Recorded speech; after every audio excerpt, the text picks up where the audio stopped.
Door lock చేసి ఆ లోపల మంట పెడితే ఇల్లంతా కూడా తగలబడిపోతుంది.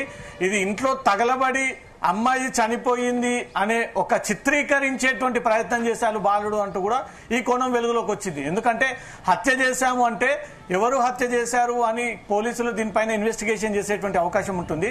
తను చాలా తెలివిగా సిలిండర్ ని లీక్ చేసి ఫైర్ వేసి ముట్టించి బ్లాస్ట్ వచ్చిన తర్వాత ఆ ఇంట్లో ఉన్నటువంటి సామాన్లు సామాగ్రి వస్తువులు ఆ బాలిక బట్టలు కూలర్ ఫ్రిడ్జ్ టీవీ ఇవన్నీ కూడా తగలబడిపోతాయి. దాంతో పాటు ఈ అమ్మాయి కూడా తగలబడిపోతుంది. అది గ్యాస్ లీక్ కారణంగా చనిపోయింది ఈ అమ్మాయి అంటూ కూడా ఈ 10వ తరగతి అబ్బాయే ప్లాన్ చేసుకొని ఇంట్లోకి దిగి ఆ ప్లాన్ చేసి ఒకవేళ నేను దొరికిపోతే ఈ సిలిండర్ ని లీక్ చేసి ఫైర్ చేసి ఇంటినంతా కూడా తగలబెడితే దాంట్లోనే ఉన్నటువంటి వ్యక్తులందరూ చనిపోతే అది తన చేతికి అంటదు, ఇది హత్య చేసినట్టుగా ఉండదు. కాబట్టి గ్యాస్ లీక్ కారణంగా వాళ్ళు చనిపోయారంటూ కూడా పోలీసులే ఆ కేసుని పక్కదో పట్టి వేరే కోణంలో ఇన్వెస్టిగేషన్ చేస్తారు. కాబట్టి నా దగ్గరికి రారు అనే ఒక ప్లానింగ్ తోటే ఈ మైనర్ బాలుడు ఈ గ్యాస్ అనే ఒక ఎపిసోడ్ ని ముందుకు తీసుకొచ్చి లీక్ చేసి మంట పెట్టి దాని ద్వారా ఈ ఫైర్ ని ముట్టించి మొత్తం తగలబెట్టి ఇది హత్య కేసు కాదు, అనుకోకుండా జరిగినటువంటి గ్యాస్ లీక్ ద్వారా జరిగినటువంటి ప్రమాదం అని చిత్రీకరించేటువంటి ప్రయత్నం, ఒక డ్రామా, ఒక కథ, దర్శకత్వం, స్క్రీన్ ప్లే అంతా కూడా తనే ప్రిపేర్ చేసుకొని లెటర్ ద్వారా వెళ్ళి ఆ లెటర్ లో ఉన్నటువంటి ప్లానింగ్ ప్రకారంగా దాన్ని అమలు చేసేటువంటి ప్రయత్నం చేసినట్టుగా కూడా పోలీసుల విచారణలో తనే స్వయంగా ఒప్పుకున్నట్టుగా తెలుస్తోంది. Okay, thank you Raviteja.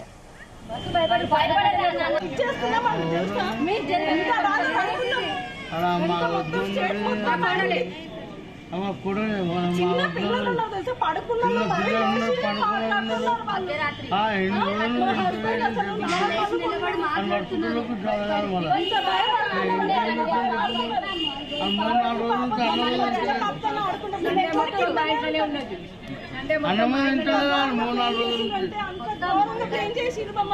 రోజులు మీరు కూడా అర్థం చేసుకోవాలి.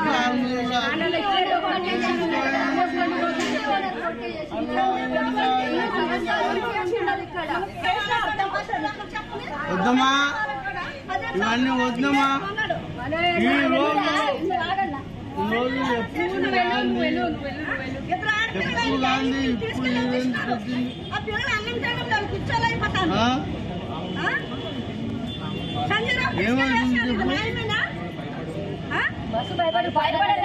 పక్కన అంటే వస్తారు, ఆడుకుంటారు.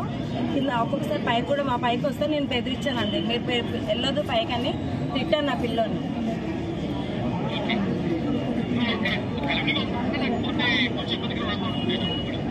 నార్మల్గానే ఉండేవాళ్ళ, అంత ఏం లేకపోతే వస్తే వస్తారు, పిల్లలతో ఆడుకుంటారు కదా అండి.